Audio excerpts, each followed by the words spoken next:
पानी भरा है वो 1,60,000 हेक्टेयर है, अर्थात 4 लाख एकड़। अब इसमें सारे में लॉस होगा ऐसा तो मैं नहीं कह सकता, क्योंकि अभी कुछ ज़मीनें खाली थी, कुछ अभी जीरी की बुआई चल रही थी, पौध लग रही थी, और अभी समय ऐसा है कि पानी अगर उतर जाता है तो जहाँ पानी 6 इंच 8 इंच रहेगा तो जीरी की रुपाई दोबारा भी हो जाएगी। जुलाई का महीना ये चीज़ें रिकवर करने लायक हैं। हाँ, बहुत नुकसान होगा तो उसका असेसमेंट थोड़ा सा बाद में होगा। उसमें क्षतिपूर्ति पोर्टल है, किसानों को एक आ जाएगा कि वो उसमें रजिस्टर करें, फिर उसकी गिरदावरी और उसका जो वो होगा यानी सर्वे होगा वो बाद में होगा। लेकिन बाकी तो जो सर्वे है वो तो डीसी के द्वारा भेज दिया गया है, मकानों का जान गई वो सब। कुछ जहाँ पानी भरा है वहाँ सड़कें हैं, ब्रिज हैं, रिटेनिंग वॉल्स हैं, इनमें भी क्षति हुई है। वो डिपार्टमेंट वाइज अलग अलग डिपार्टमेंट उसका मूल्यांकन करेगा। वो भी प्राय जहाँ आवश्यकता है सब जिलों में भेजी गई है, 14-15 जिलों में। और आर्मी भी अम्बाला, कैथल, यमुनानगर और अब तो कल हमने फतेहाबाद में भी भेजी है। जहाँ की आवश्यकता होती है आर्मी के लोगों को अलर्ट कर रखा है। सब जगह आर्मी, एयरफोर्स या नौसेना के जो लोग अपनी नावें वगैरह लेकर के वो भी पहुँचते हैं, तो वो पूरा सहयोग उनका हमको मिल रहा है। स्टेट की पुलिस है, फायर ब्रिगेड है, अथवा अन्य जो एजेंसीज हैं वो भी अलर्ट मोड पर हैं। तो इस नाते से ये सारी जानकारी आपको मैंने देनी थी। अब 2 विषय इसमें साथ में और हैं कि जिस प्रकार से इस विषय को आरोप प्रत्यारोप इसका जो एक सिलसिला शुरू हुआ है वो कतई ठीक नहीं है, ना मानवता हित में है, ना प्रदेश और देश के हित में है। कभी भी किसी के मन में ये नहीं आ सकता कि मैं अपना बचाव करूं और किसी दूसरे को नुकसान पहुंचा दूं। ये छोटी सोच का व्यक्ति तो कर सकता है।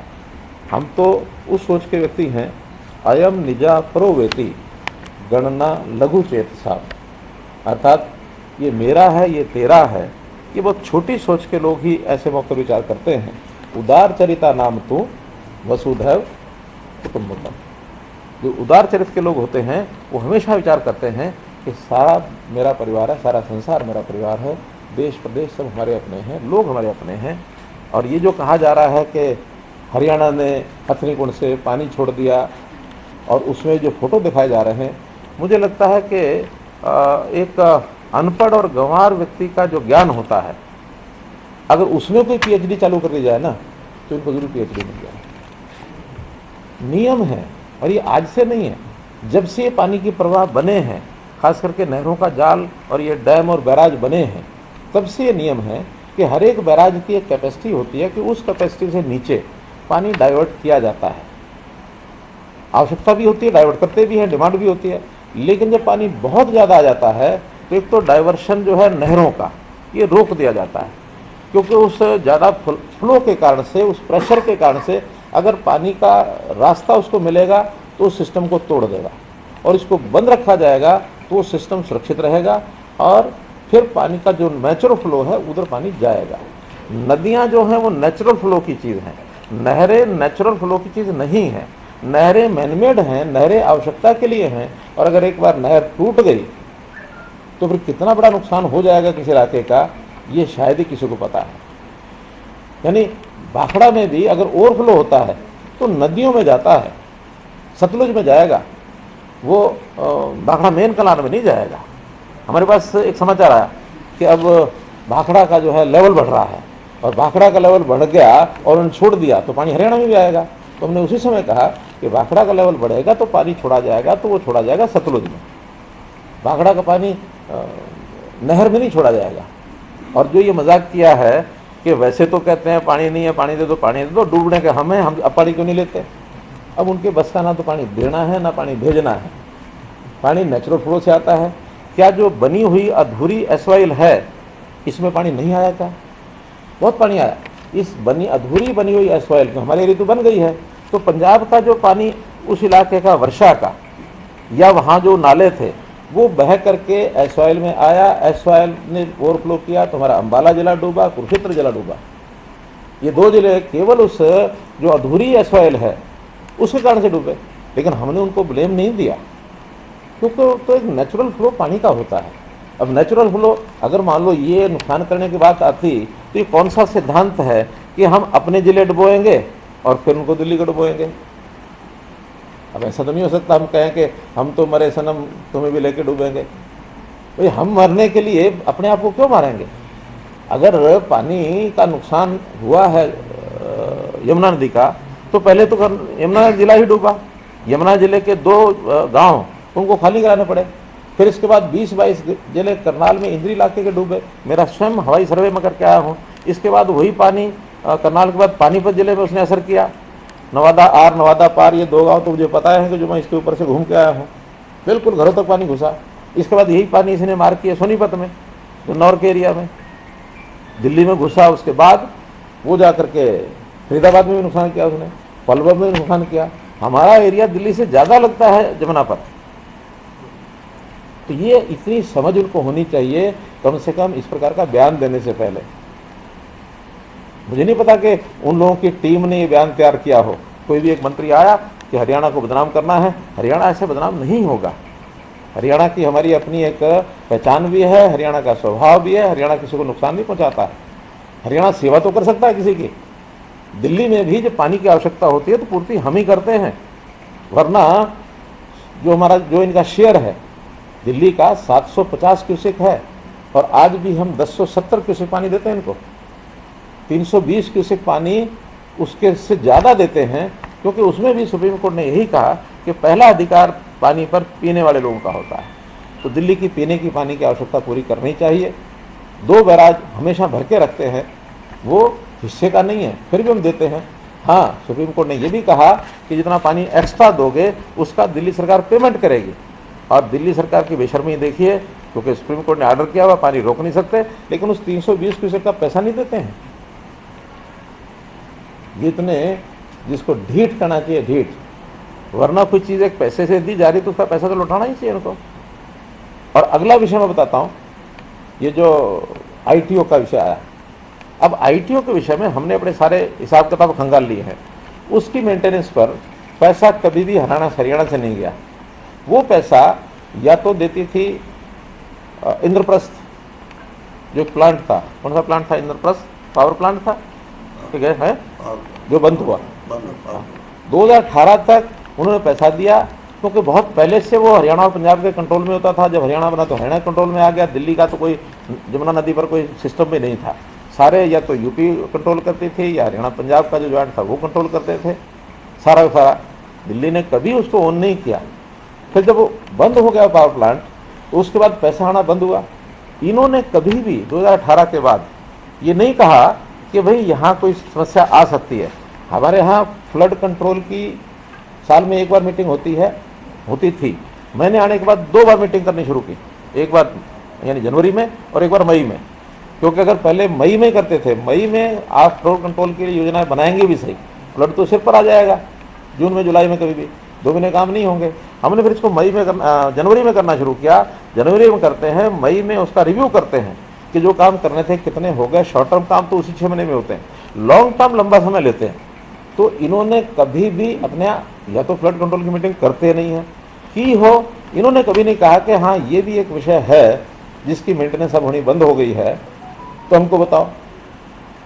कभी नहीं बताया। और आज जब समस्या आ गई तभी उठ खड़े हुए।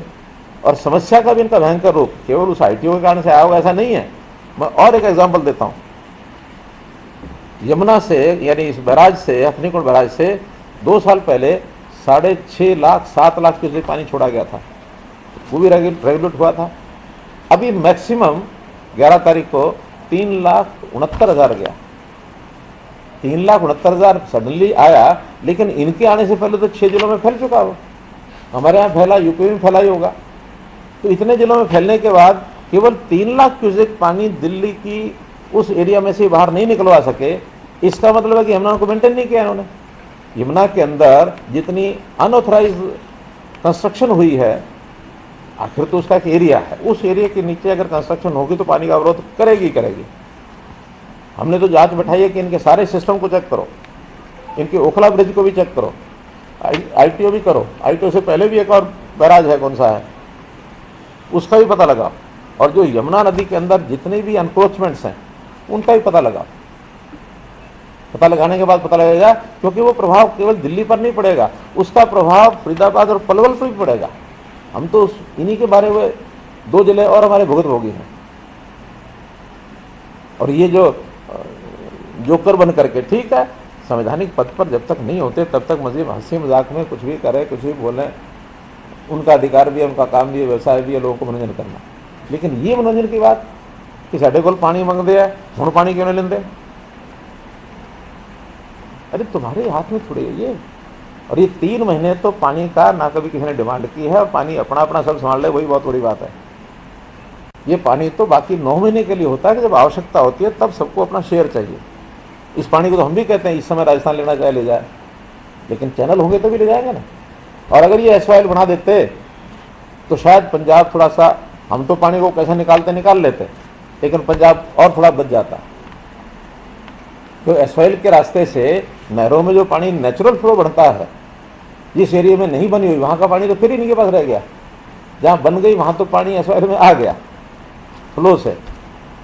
तो विषय लंबा है, लेकिन फिर भी मुझे लगा कि इस विषय पर चूँकि बहुत सियासत हो रही है और बहुत लिखने वाले इधर से उधर जो लिख रहे हैं, उसमें एक जानकारी का जो इनको अभाव है वो आपके माध्यम से इनको मैं जो जानकारी देना चाहता था वो मैंने आपको दी है।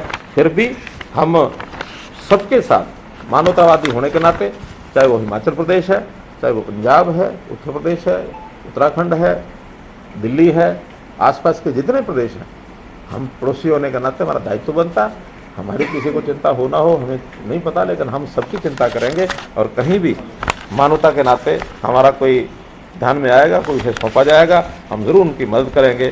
तो ये एक विषय आपके सामने मैंने रखना था। आज मेरे 2 कार्यक्रम अभी थे यहाँ। एक चौधरी चांदराम जी का प्रतिमा का अनावरण, एक सेठ श्री कृष्णदास जी की प्रतिमा का अनावरण, दोनों अनावरण मैंने आज किए हैं।